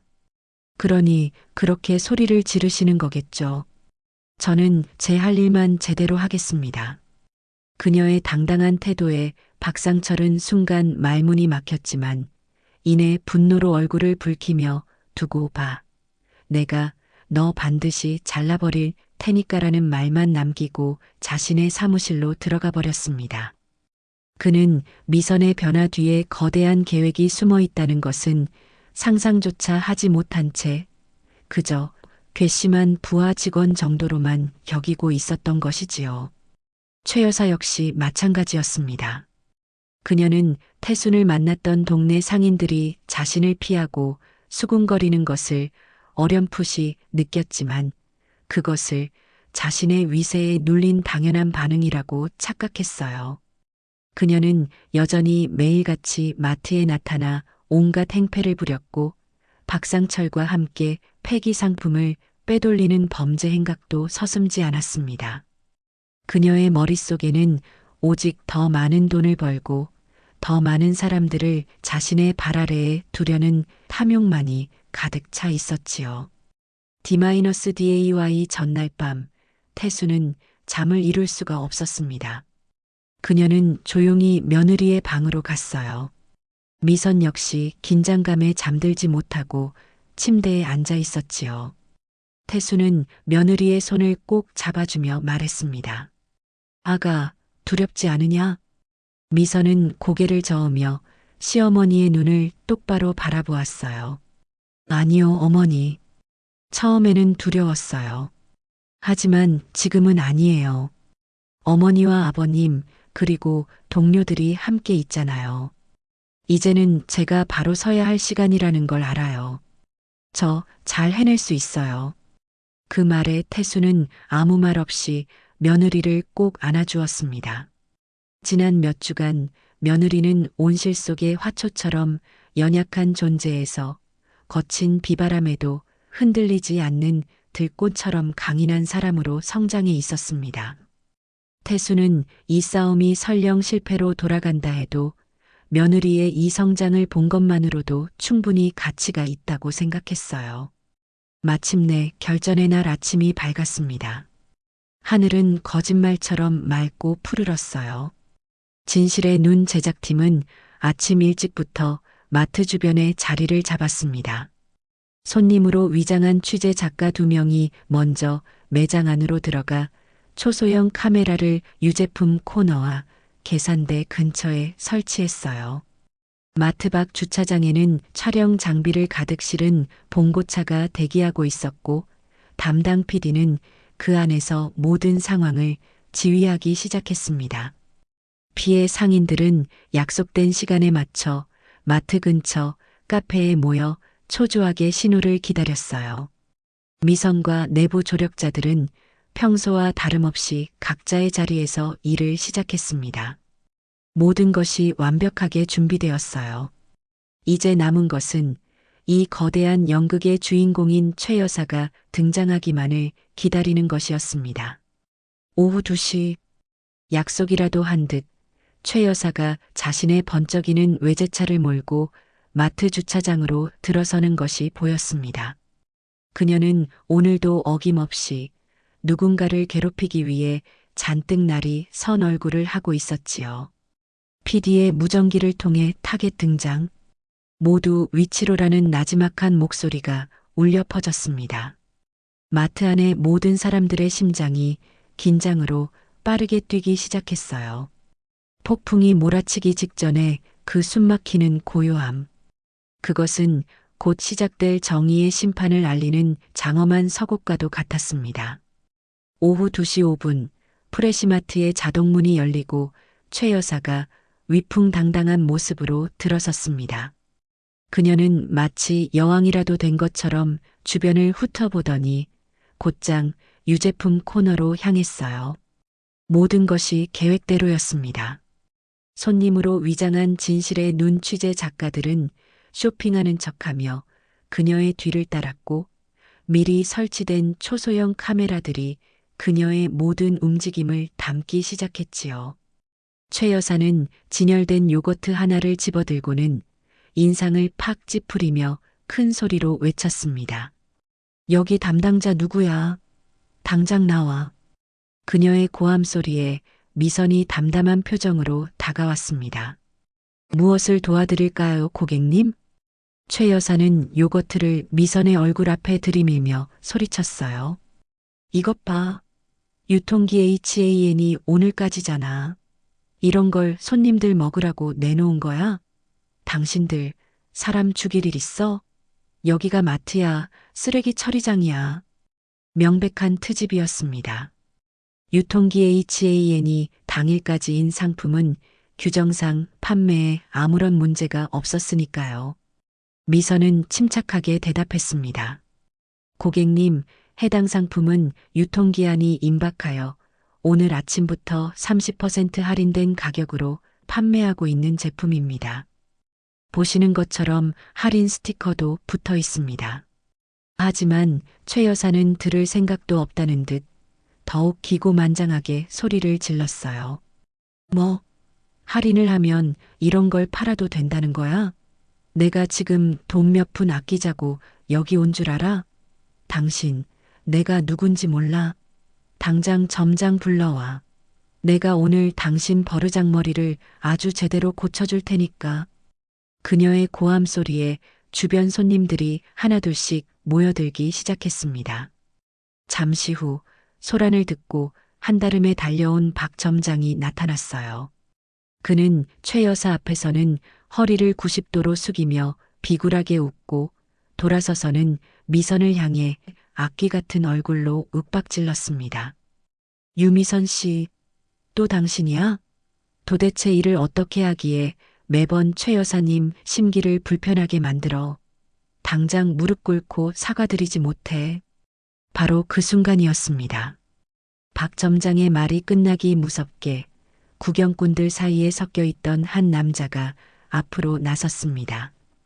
바로 진실의 눈의 담당 PD였어요. 그는 들고 있던 바구니를 내려놓고 품속에서 마이크와 기자증을 꺼내 보이며 우렁찬 목소리로 외쳤습니다. 잠깐만요. 저는 소비자 고발 프로그램 진실의 눈의 오오 PD입니다. 지금부터 이 마트에서 벌어지고 있는 부당한 갑질 행위에 대한 취재를 시작하겠습니다. 박상철 점장님과 최 여사님, 두 분은 지금 이 상황에 대해 명확히 해명해 주시기 바랍니다. PD의 갑작스러운 등장에 박 점장과 최 여사의 얼굴은 순식간에 새하얗게 질려버렸습니다. 주변에 있던 손님들은 놀라움에 웅성거렸고 여기저기서 스마트폰을 꺼내 이 상황을 촬영하기 시작했어요. 주차장에 대기하고 있던 촬영팀이 조명과 카메라를 들고 쏜살같이 매장 안으로 들어왔습니다. 박 점장은 당황해서 어버버하며 말을 잇지 못했고 최 여사는 이성을 잃고 PD를 향해 악을 썼습니다. 뭐야, 당신들. 누구 마음대로 촬영을 하는 거야. 당장 그 카메라 치우지 못해. 내 변호사 부를 거야. 하지만 그녀의 발악은 더 큰 파도를 불러오는 기폭제가 될 뿐이었어요. 바로 그때 마트 입구에서 약속이라도 한 듯 김태순 여사와 함께 세탁소, 미용실, 빵집 주인들이 모습을 드러냈습니다. 그들은 더 이상 두려움에 떠는 피해자가 아니었어요. 그들의 얼굴에는 자신들의 권리를 되찾겠다는 결연한 의지가 가득했습니다. 태순이 지팡이로 바닥을 한번 쿵 내리치자 소란스럽던 매장이 순간 조용해졌습니다. 그녀는 최 여사를 똑바로 쳐다보며 나지막하지만 모든 사람이 들을 수 있을 만큼 또렷한 목소리로 말했습니다. 최 여사, 아직도 당신이 무슨 잘못을 했는지 모르시겠습니까? 그렇다면 지금부터 이분들의 이야기를 똑똑히 들어보시지요. 그 말을 신호로 세탁소 주인 아주머니가 앞으로 나서며 찢어진 명품 옷을 최 여사 앞에 내던졌습니다. 당신, 이거 기억나? 멀쩡한 옷에 흠집이 났다고 우기면서 나한테 옷값 물어내라고 협박했던 거. 여기 그날 당신이 행패 부리던 CCTV 영상이 다 있습니다. 이어서 미용실 원장이 소리쳤습니다. 나는 당신이 집어던진 거울에 손을 베었고 당신이 퍼부은 쌍욕에 아직도 밤잠을 설칩니다. 더 이상은 당신 같은 사람한테 당하고만 있지 않겠어요. 빵집 사장과 다른 피해 상인들도 차례로 나서서 자신들이 겪었던 피해 사실을 생생하게 증언했습니다. 그들의 분노에 찬 외침이 마트 전체에 울려 퍼졌고 최 여사는 사색이 된 채 뒷걸음질 치기 시작했어요. 궁지에 몰린 박 점장이 상황을 수습하려 허둥지둥 소리쳤습니다. 이건 저분들과 최 여사님 사이의 개인적인 문제입니다. 우리 마트와는 아무 상관이 없어요. 바로 그 순간 이번에는 지훈이 앞으로 나섰습니다. 그는 손에 두툼한 서류 뭉치를 들고 있었지요. 아무 상관이 없다고요. 박상철 씨? 그럼 이 이중 장부는 뭡니까? 당신이 지난 3년간 유통기한 지난 폐기 상품들을 최 여사에게 빼돌리고 그 대가로 수천만 원의 뒷돈을 챙긴 증거가 바로 여기 있습니다. 이건 단순한 갑질이 아니라 명백한 횡령이자 시민의 건강을 위협하는 심각한 범죄 행위입니다. 지훈의 폭로가 끝나자마자 미선을 필두로 그동안 억압받았던 마트 직원들이 일제히 목소리를 높이기 시작했습니다. 맞습니다. 점장님은 저희에게 폐기 상품을 강매하고 월급을 착취했습니다. 저희는 점장님의 폭언에 매일같이 시달려야 했습니다. 마트 내부는 아수라장이 되었습니다. 손님들의 분노에 찬 외침, 터져나오는 카메라 플래시, 그리고 모든 것을 잃고 망연자실한 박상철과 최 여사의 얼굴. 그때 마트 밖에서 경찰 사이렌 소리가 요란하게 울려 퍼졌습니다. 방송사에서 미리 연락해둔 경찰들이 현장에 도착한 것이지요. 경찰들은 즉시 현장을 통제하고 박상철과 최 여사를 업무방해, 횡령, 식품위생법 위반 등의 혐의로 현장에서 체포했습니다. 두 사람의 손목에 차가운 수갑이 채워지는 순간 마트 안에서는 약속이라도 한 듯 우레와 같은 박수 소리가 터져 나왔습니다. 김태순 여사는 그 모든 광경을 뒤에서 조용히 지켜보고 있었습니다. 그녀의 얼굴에는 기쁨도 슬픔도 아닌 그저 모든 것을 제자리로 돌려놓았다는 고요한 만족감만이 감돌고 있었어요. 그녀는 사람들 앞에 당당히 서 있는 며느리 미선을 바라보며 나지막이 의졸였습니다. 이제야 모든 것이 바로 섰구나. 정의가 승리하는 그 찬란한 순간 맑은 가을 햇살이 마트 통유리창을 통해 쏟아져 들어오며 새로운 시작을 알리고 있었습니다. 프레시마트에서 벌어진 정의의 심판은 그저 한 지점에서의 소란으로 끝나지 않았습니다. 그것은 잔잔한 호수에 던져진 거대한 바위처럼 대한민국 사회 전체에 거대한 파문을 일으키기 시작했어요. 당일 저녁 시사 고발 프로그램 진실의 눈은 예정된 모든 방송을 취소하고 이 사건을 긴급 편성으로 내보냈습니다. 어느 할머니의 위대한 복수, 갑질 사회에 경종을 울리다라는 제목으로 방영된 방송은 그야말로 엄청난 파급력을 보여주었지요. 방송은 김태순 여사가 처음 며느리의 멍을 발견하는 장면부터 그녀의 치밀한 조사 과정, 피해 상인들을 규합하는 모습, 그리고 마침내 마트에서 모든 진실이 폭로되고 가해자들이 체포되는 순간까지의 모든 과정을 한 편의 영화처럼 담아냈습니다. 특히 시종일관 침착하고 위험 있는 태도로 모든 상황을 지휘한 김태순 여사의 모습과 마지막에 며느리를 향해 짓던 그 고요한 미소는 시청자들에게 깊은 감동과 카타르시스를 선사했어요. 방송이 끝나자마자 인터넷 세상은 그야말로 뒤집어졌습니다. 각종 포털 사이트의 실시간 검색어 순위는 프레시마트, 김태순 할머니, 진실의 눈 등의 키워드가 순식간에 점령해버렸지요. 관련 기사에는 수만 개의 댓글이 달렸습니다. 우리 할머니였으면 좋겠다. 정말 멋지다는 말밖에 안 나온다. 이 시대의 진정한 어른이시다. 저런 분이 대통령이 되어야 하는데. 프레시마트 본사는 당장 사과하고 관련자들 전부 파면시켜라. 오늘부터 불매운동 시작이다. 국민들의 분노는 들불처럼 번져나갔습니다. 다음 날 아침 프레시마트의 주가는 개장과 동시에 폭락하기 시작했고 전국 각지의 프레시마트 지점 앞에서는 시민단체들이 주도하는 일인 시위와 불매운동 퍼포먼스가 벌어졌어요. 상황이 이 지경에 이르자 그동안 사태의 심각성을 파악하지 못하고 미적지근한 태도를 보이던 프레시마트 본사는 그야말로 초비상이 걸렸습니다. 프레시마트 본사 회장실의 공기는 얼음장처럼 차가웠어요.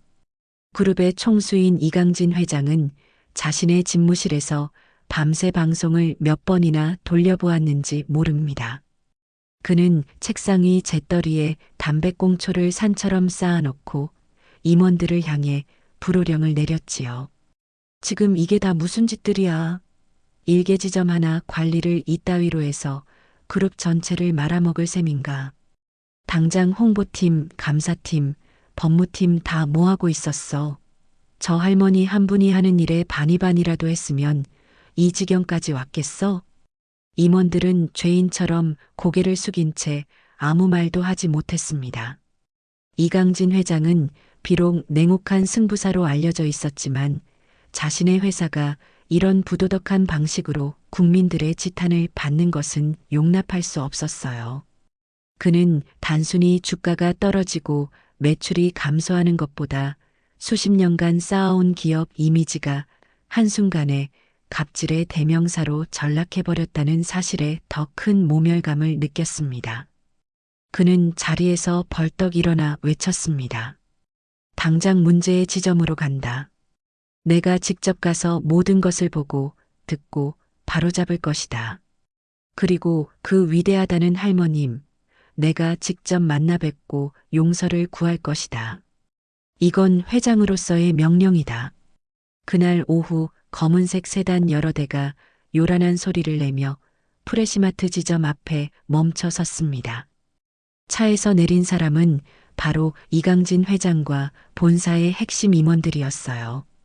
그들의 등장은 마트 주변에 모여있던 기자들과 시위대들을 더욱 흥분시켰습니다. 수십 개의 카메라 플래시가 동시에 터졌고 기자들의 질문이 빗발쳤지요. 이강진 회장은 조금의 망설임도 없이 그 모든 카메라 앞에서 90도로 허리를 숙였습니다. 모든 것이 저의 불찰입니다. 직원들을 제대로 관리하지 못했고 고객 여러분께 큰 실망을 안겨드렸습니다. 진심으로 사죄드립니다. 그의 진솔하고 단호한 사과는 성난 여론을 조금이나마 잠재우는 효과를 가져왔어요. 그는 곧장 마트 안으로 들어가 여전히 불안과 혼란 속에서 일하고 있는 직원들 앞에 섰습니다. 그리고는 또 한 번 깊이 고개를 숙였어요. 여러분, 정말 미안합니다. 여러분이 이런 부당한 환경 속에서 고통받고 있는 동안 저는 회장이라는 자리에 앉아 아무것도 모르고 있었습니다. 여러분이 겪었을 고통과 모멸감에 대해 회사를 대표하여 진심으로 사죄합니다. 그의 사과에 몇몇 나이 든 여직원들은 그 자리에 주저앉아 그동안 참아왔던 서러운 울음을 터뜨렸습니다. 그 모습을 지켜보던 이 회장의 눈시울도 붉게 물들었지요. 그는 즉시 그 자리에서 박상철 지점장의 파면을 발표했습니다. 그리고 그와 연루된 본사의 모든 비호 세력들 역시 지위 고하를 막론하고 전부 뿌리 뽑아 엄중한 책임을 묻겠다고 약속했어요. 그리고 그는 가장 중요한 사람을 찾았습니다. 바로 이 모든 변화의 중심에 서 있는 김태순 여사였지요. 태순은 미리 연락을 받고 피해 상인 대표들과 함께 마트 사무실에서 그를 기다리고 있었습니다. 대한민국 재계에서 호랑이로 불리는 이강진 회장이었지만 교장실에 불려온 학생처럼 공손한 태도로 태순 앞에 섰습니다. 어르신, 제가 바로 프레시마트의 주인 이강진입니다. 드릴 말씀이 없습니다. 저희가 큰 죄를 지었습니다. 그는 또다시 허리를 깊이 숙였어요. 태수는 그런 그를 자리에서 일어나게 하고는 따뜻한 차 한 잔을 건넸습니다. 그리고는 조용히 말했지요. 회장님, 고개를 드십시오. 지금이라도 이렇게 직접 찾아와 모든 것을 바로잡으려는 그 용기에 오히려 제가 감사를 드리고 싶습니다. 썩은 가지는 잘라내면 그만이지만 나무의 뿌리까지 썩어버리면 희망이 없는 법이지요. 부디 이번 일을 계기로 사람이 존중받는 기업을 만들어 주시길 바랍니다. 그녀의 말에는 어떤 원망이나 비난도 담겨 있지 않았습니다. 오직 더 나은 세상을 바라는 한 어른의 진심 어린 충고와 따뜻한 격려만이 담겨 있었지요. 이강진 회장은 태순의 그 깊고 지혜로운 눈을 보며 자신도 모르게 고개를 숙였습니다. 그는 오늘 돈으로는 결코 살 수 없는 아주 귀한 가르침을 얻었다는 것을 깨달았어요. 그날 이후 프레시마트는 대대적인 개혁과 쇄신의 길을 걷기 시작했습니다.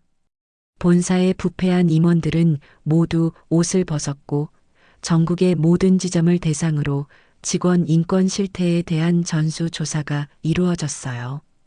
또한 피해를 본 상인들에게는 정중한 사과와 함께 실질적인 피해 보상이 이루어졌으며 불미스러운 사건의 중심이 되었던 그 지점에는 새로운 변화의 바람이 불기 시작했습니다. 그 거대한 대청소의 중심에는 이제 더 이상 약한 피해자가 아닌 당당한 주역으로 거듭난 며느리 유미선이 서 있었습니다. 프레시마트 본사의 대대적인 개혁과 함께 박상철과 최 여사에 대한 법의 심판도 일사천리로 진행되었습니다. 국민적 관심사가 된 이 사건에 대해 검찰은 이례적으로 신속하고도 철저한 수사를 벌였어요. 지훈이 제공한 회계 자료와 방송사가 확보한 영상 증거, 그리고 수많은 피해자들의 일관된 증언 앞에서 두 사람은 더 이상 자신들의 죄를 부인할 수 없었습니다. 그들의 추악한 범죄 행각은 파면 팔수록 끝도 없이 드러났지요. 마침내 열린 첫 재판날, 법정은 방청객과 기자들로 발 디딜 틈이 없었습니다. 피고인석에 나란히 앉은 박상철과 최 여사는 예전에 그 오만하고 기세등등하던 모습은 온데간데 없고 초췌하고 겁에 질린 얼굴로 고개만 숙이고 있었어요. 재판이 시작되고 검사가 그들의 죄목을 하나하나 읽어내려갈 때마다 법정 안은 차가운 분노로 술렁였습니다. 횡령, 배임, 식품위생법 위반, 상습적인 업무방해와 협박, 그들의 죄는 결코 가볍지 않았습니다. 증인석에는 미선과 함께 그동안 최 여사에게 고통받아왔던 세탁소, 미용실, 빵집 주인들이 차례로 섰습니다. 그들은 처음에는 긴장한 기색이 역력했지만 이내 떨리는 목소리로, 하지만 분명하고도 단호하게 자신들이 겪었던 피해 사실을 증언하기 시작했어요. 그들의 증언이 이어질수록 방청석에서는 훌쩍이는 소리와 나지막한 탄식이 터져 나왔습니다. 마지막 증인은 바로 미선이었습니다. 증인석에 선 그녀는 더 이상 과거의 유약한 모습이 아니었어요. 그녀는 재판장을 똑바로 바라보며 차분하고도 논리적으로 그동안 마트에서 벌어졌던 부당한 일들과 그로 인해 자신과 동료들이 겪어야 했던 정신적, 육체적 고통에 대해 증언했습니다. 존경하는 재판장님, 저는 오늘 개인적인 복수를 위해 이 자리에 선 것이 아닙니다. 저는 단지 더 이상 우리 사회의 그 어떤 일터에서도 저와 같은 피해자가 나오지 않기를 바라는 마음으로 이 자리에 섰습니다. 땀 흘려 정직하게 일하는 사람들이 부당한 권력과 갑질 앞에서 무릎 꿇는 일은 이제 없어져야 합니다. 그녀의 당당하고 진심 어린 최후 진술에 법정 안의 모든 사람들이 뜨거운 박수를 보냈습니다. 그 모습을 방청석에서 지켜보던 김태순 여사의 눈가에는 조용히 이슬이 맺혔어요. 그녀의 며느리는 이제 그 누구의 도움도 필요 없는 스스로 빛나는 단단한 사람이 되어 있었습니다. 몇 번의 재판이 더 이어진 후 마침내 선고 공판일이 다가왔습니다. 재판장은 법정에 울려 퍼지는 장엄한 목소리로 판결문을 읽어내려갔지요. 피고인 박상철에게는 징역 3년, 피고인 최 여사에게는 징역 2년 6개월을 선고한다.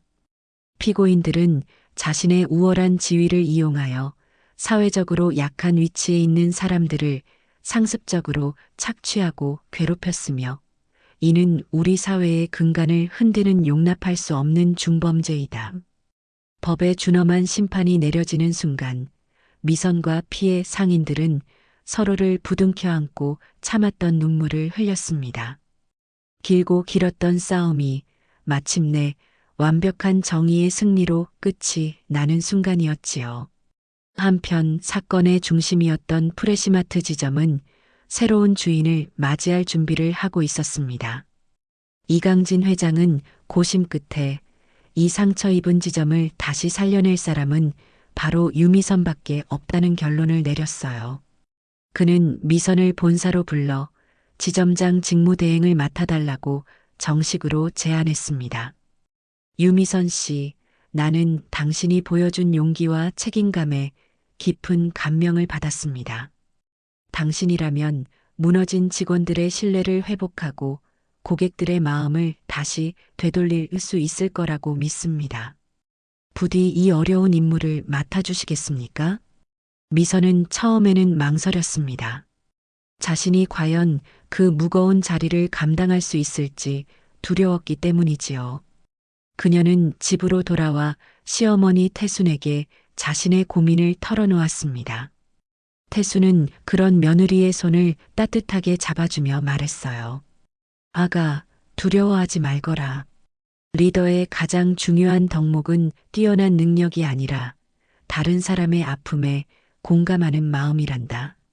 너는 이미 그 가장 중요한 덕목을 가지고 있어. 너라면 분명 잘 해낼 수 있을 것이다. 가서 너가 꿈꾸던 마트를 한번 만들어 보렴. 시어머니의 격려에 용기를 얻은 미선은 마침내 지점장 직무대행 자리를 수락했습니다. 그녀가 새로운 책임자로 부임한 첫날, 마트 직원들은 걱정과 기대가 뒤섞인 눈으로 그녀를 맞았어요. 미선은 직원들을 모두 모아놓고 자신의 첫 번째 업무 지시를 내렸습니다. 여러분, 오늘 저의 첫 번째 지시는 이것입니다. 오늘 하루 우리 마트의 모든 직원들은 단 한 번도 고객에게 죄송합니다라는 말을 하지 않습니다. 부당한 요구에는 안 됩니다라고 당당하게 말하십시오. 모든 책임은 제가 지겠습니다. 그리고 두 번째 지시. 오늘은 모두 정시에 퇴근해서 사랑하는 가족들과 따뜻한 저녁 식사를 하십시오. 이것은 지시이자 여러분에게 드리는 저의 첫 번째 약속입니다. 그녀의 말에 직원들의 얼굴에 놀라움과 함께 뜨거운 감동이 번져나갔습니다. 그들은 자신들을 진심으로 이해하고 존중해주는 리더를 만났다는 사실에 가슴 벅차올랐지요. 그날 이후 프레시마트는 놀라운 속도로 변화하기 시작했습니다. 직원들의 얼굴에는 웃음이 되살아났고 친절하고 활기찬 분위기 속에서 마트의 매출은 오히려 이전보다 더 가파르게 상승하기 시작했어요. 모든 폭풍이 지나간 어느 주말 저녁, 태순의 가족은 오랜만에 다 함께 마당에 모여 고기를 구웠습니다. 지글지글 고기 익는 소리와 함께 세 사람의 웃음소리가 밤하늘에 울려 퍼졌어요. 지우는 훌쩍 성장한 아내의 모습이 자랑스러워 어쩔 줄 몰랐고, 미선은 이 모든 것을 가능하게 해준 시어머니에게 연신 감사를 표했습니다. 태수는 그런 두 아이의 모습을 그저 흐뭇한 미소로 바라볼 뿐이었지요. 길고 어두웠던 터널을 지나 그들의 가정에는 마침내 따스하고 찬란한 평화가 찾아왔습니다. 상처는 치유되었고 그 자리에는 이전보다 훨씬 더 단단하고 아름다운 믿음과 사랑이 피어나고 있었습니다. 유미선이 프레시마트 지점의 책임자가 된 이후 그곳에는 말 그대로 변화의 바람이 불기 시작했습니다. 그녀는 과거 박상철이 만들어 놓았던 모든 부당한 규정과 관행들을 하나씩 뿌리 뽑아나갔어요. 직원들에게 상품을 강매하던 악습은 당연히 사라졌고 실적 압박에 시달리던 직원들은 이제 서로를 도우며 즐겁게 일하는 동료가 되었습니다. 미선의 경영 철학은 단순하고도 명확했어요. 직원이 행복해야 고객도 행복할 수 있다. 그녀는 매일 아침 출근하면 가장 먼저 직원 휴게실부터 들러 직원들의 고충을 듣고 그들의 의견을 마트 운영에 적극적으로 반영했습니다. 또한 그녀는 마트 내에 고객의 소리 게시판과 함께 직원의 소리 게시판을 나란히 만들어 누구든 익명으로 자유롭게 건의사항을 낼 수 있도록 했지요. 이러한 변화는 곧 고객들의 반응으로 나타났습니다. 직원들의 얼굴에 진심 어린 미소가 피어나자 마트의 전체적인 분위기는 몰라보게 밝아졌어요. 고객들은 예전보다 훨씬 더 친절하고 세심한 서비스를 받게 되었고, 갑질마트라는 오명을 썼던 그곳은 어느새 우리 동네에서 가장 친절하고 믿을 수 있는 마트로 입소문이 나기 시작했습니다. 매출은 자연스럽게 회복되었고, 얼마 지나지 않아 전국 프레시마트 지점 중에서 매출 성장률 1위를 기록하는 기염을 토했지요. 몇 달 뒤 미선은 뛰어난 업무 능력과 리더십을 공식적으로 인정받아 프레시마트 역사상 최연소 여성 정식 지점장으로 발령받았습니다. 그녀의 취임식 날 마트 직원들은 모두 한마음으로 그녀에게 축하의 꽃다발을 안겨주었고, 본사의 이강진 회장까지 직접 찾아와 그녀의 어깨를 두드리며 격려해 주었어요. 미선은 이제 더 이상 누군가의 아내나 며느리가 아닌 자신의 이름 석자로 당당히 세상의 선 전문 경영인이 되어 있었습니다. 한편 이 모든 싸움을 승리로 이끌었던 김태순 여사의 삶에도 새로운 변화가 찾아왔습니다. 그녀는 이번 사건을 계기로 우리 사회에 아직도 보이지 않는 곳에서 부당한 대우를 받으며 신음하는 약자들이 너무나도 많다는 것을 절감하게 되었어요. 그녀는 더 이상 평온한 노년을 즐기는 것에 만족할 수 없었습니다. 아직 자신에게 남은 힘과 지혜를 그들을 위해 써야겠다는 새로운 소명을 발견하게 된 것이지요. 태수는 박상철과 최 여사를 상대로 한 민사소송에서 받은 배상금 전액과 평생 교직에 몸담으며 모아온 자신의 사재를 보태어 작은 재단을 하나 설립했습니다. 재단의 이름은 민들레 홀씨 재단이었어요.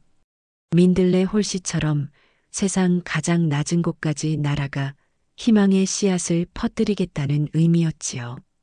민들레 홀씨 재단은 부당해고 임금체불, 직장 내 갑질 등으로 고통받는 노동자들에게 무료로 법률 상담을 해주고 그들이 다시 일어설 수 있도록 생계비를 지원해주는 일을 시작했습니다. 태수는 재단의 이사장으로 직접 발로 뛰며 도움이 필요한 사람들을 찾아 나섰어요. 그녀의 진심 어린 활동에 감동한 많은 변호사들과 노무사들이 재능 기부 형태로 재단에 합류했고, 그녀의 옛 제자들은 든든한 후원자가 되어 주었습니다. 태순의 선한 영향력은 여기서 그치지 않았습니다. 그녀의 이야기에 용기를 얻은 동네 상인들은 자신들처럼 힘없는 자영업자들이 거대한 자본과 불공정한 관행 앞에서 스스로를 지킬 수 있도록 골목상권연대라는 조합을 결성했어요. 그들은 서로의 경험과 지혜를 나누고 공동으로 물품을 구매하여 원가를 절감하는 등 상생과 협력을 통해 골목상권 전체를 살리는 새로운 모델을 만들어 나갔습니다. 한 사람의 작은 용기가 시작한 나비 효과가 지역사회 전체를 바꾸는 거대한 태풍이 된 것이지요. 사람들은 더 이상 부당함 앞에서 침묵하지 않았습니다. 그들은 자신들의 권리를 당당하게 주장하기 시작했고, 서로의 아픔에 공감하며 연대하는 법을 배우게 되었어요. 김태순 여사는 그 모든 변화의 중심에서 묵묵히 등대처럼 서서 사람들에게 나아갈 길을 비추어 주었습니다. 어느 화창한 가을날 오후, 태수는 자신이 만든 재단 사무실 창가에 서서 분주하게 오가는 사람들의 모습을 말없이 바라보고 있었습니다. 사무실 한쪽 벽에는 한 사람의 꿈은 꿈으로 끝나지만 만인이 함께 꾸는 꿈은 현실이 된다는 글귀가 적힌 액자가 걸려 있었어요. 그녀는 이제 더 이상 혼자가 아니었습니다. 그녀의 곁에는 더 나은 세상을 꿈꾸는 수많은 사람들이 함께하고 있었지요. 그녀의 얼굴에 저녁 노을처럼 따뜻하고 평화로운 미소가 번져나갔습니다. 그녀의 인생 이막은 이제 막 가장 찬란한 페이지를 넘기고 있었습니다. 모든 폭풍이 지나가고 꼭 1년이라는 시간이 흘렀습니다. 김태순 여사의 가족에게는 많은 변화가 있었지만 그들의 일상은 이전보다 훨씬 더 단단하고 평화로운 궤도 위를 흐르고 있었어요. 며느리 미선은 이제 프레시마트의 가장 유능하고 존경받는 지점장으로 자리매김했습니다. 그녀가 이끄는 지점은 전국 고객 만족도 평가에서 3분기 연속 1위를 차지했고, 그녀의 혁신적인 경영 방식은 다른 지점의 롤모델이 되었지요. 그녀는 더 이상 누군가의 눈치를 보거나 부당함에 움츠러들지 않았습니다. 대신 부드러우면서도 강한 리더십으로 직원들을 이끌고 고객들에게는 최상의 서비스를 제공하는 완벽한 프로의 모습을 보여주었지요. 그리고 그녀의 곁에는 아내의 성공을 그 누구보다 자랑스러워하며 든든하게 외조하는 남편 지훈이 있었습니다. 최근에는 그들 가족에게 아주 기쁜 소식도 찾아왔어요. 미선이 그토록 바라던 아이를 갖게 된 것입니다. 태수는 곧 태어날 손주를 생각하며 하루하루가 선물처럼 행복합니다. 태순이 설립한 민들레 홀씨 재단 역시 놀랍도록 성장했습니다. 처음에는 작은 사무실에서 시작했지만 지금은 전국적인 규모의 시민단체로 발돋움하여 사회 곳곳의 약자들에게 든든한 버팀목이 되어주고 있었어요. 태수는 여전히 재단의 이사장으로 활동하며 자신의 경험과 지혜를 필요로 하는 곳이라면 어디든 마다하지 않고 달려갔습니다. 그녀는 더 이상 호랑이 교장 선생님이 아니었어요. 모두가 그녀를 우리들의 어머니라고 부르며 따랐습니다. 어느 주말 오후 태수는 손주에게 입힐 예쁜 베넷 저고리라도 사볼까 하는 마음에 오랜만에 혼자 시내 나들이에 나섰습니다. 거리를 걷던 그녀의 눈에 한 카페 앞에서 벌어지고 있는 작은 실랑이가 들어왔어요. 젊은 카페 사장이 나이 지긋한 아르바이트생 할머니의 실수를 큰 소리로 다그치고 있는 모습이었습니다. 할머니, 정신 안 차려요? 내가 뜨거운 걸로 나가라고 했잖아요. 이러다 손님 되면 어쩔 뻔했어요. 젊은 사장의 날카로운 목소리에 할머니는 어쩔 줄 몰라 하며 고개만 숙이고 있었지요. 그 모습을 본 순간 태수는 1년 전 마트에서 무릎 꿇고 있던 며느리의 모습을 떠올렸습니다. 그녀는 조용히 그 카페 안으로 들어갔어요. 그리고는 젊은 사장에게 다가가 나지막이 말했습니다. 사장님, 젊은 사람이 목소리가 참 크구려. 그런데 어른한테 가르침을 줄 때는 여러 사람 앞에서 망신을 주는 것보다 조용한 곳에서 따로 말씀드리는 것이 더 효과적인 법이랍니다. 그것이 아랫사람의 인격을 지켜주는 윗사람의 지혜지요. 그녀의 갑작스러운 등장과 위험 있는 말에 젊은 사장은 순간 아무 말도 하지 못했습니다. 태수는 겁에 질린 아르바이트생 할머니의 어깨를 부드럽게 감싸주며 괜찮으세요, 어르신. 누구나 실수는 할 수 있는 법이지요 하고 다독여 주었습니다. 젊은 사장은 태순의 얼굴을 멍하니 바라보다가 이내 자신의 행동이 부끄러웠는지 죄송합니다 하고 중얼거리며 고개를 숙였어요. 태순은 그 모습을 보고는 더 이상 아무 말도 하지 않고 조용히 카페를 빠져나왔습니다. 세상은 한 번에 바뀌지 않는다는 것을 그녀는 잘 알고 있었어요. 여전히 곳곳에는 부당함이 존재하고 약자의 눈물이 흐르고 있겠지요. 하지만 그녀는 이제 희망을 보았습니다. 잘못을 지적하는 용기 있는 목소리들이 있고 그 목소리에 귀 기울이고 부끄러움을 아는 마음들이 있다면 이 세상은 아주 조금씩 그러나 분명히 더 나은 곳으로 변해갈 것이라는 희망 말입니다. 그날 저녁 태순의 집 마당에서는 다시 한번 행복한 바비큐 파티가 열렸습니다. 이제는 제법 배가 불러온 며느리 미선과 그런 아내의 곁에서 한시도 떨어지지 않는 아들 지훈, 그리고 그 모습을 흐뭇하게 바라보는 태순. 세 사람의 얼굴에는 더할 나위 없는 평화와 행복이 가득했습니다. 미선은 잘 익은 고기 한 점을 시어머니의 그릇에 놓아드리며 말했어요. 어머니, 1년 전 오늘 마트에서 제 손을 잡아주셔서 정말 감사해요. 어머니는 단순히 넘어진 저를 일으켜 주신 게 아니에요. 제 안에 숨어 있던 용기를 제 스스로 바로 설 수 있는 힘을 찾아주셨어요. 그 말에 태수는 며느리의 손을 따뜻하게 마주 잡아주었습니다. 그리고는 마당 한쪽에 소담스럽게 피어 있는 민들레 꽃을 바라보며 나지막이 말했지요. 아가, 너는 원래부터 강한 아이였단다. 마치 저 민들레처럼 말이다.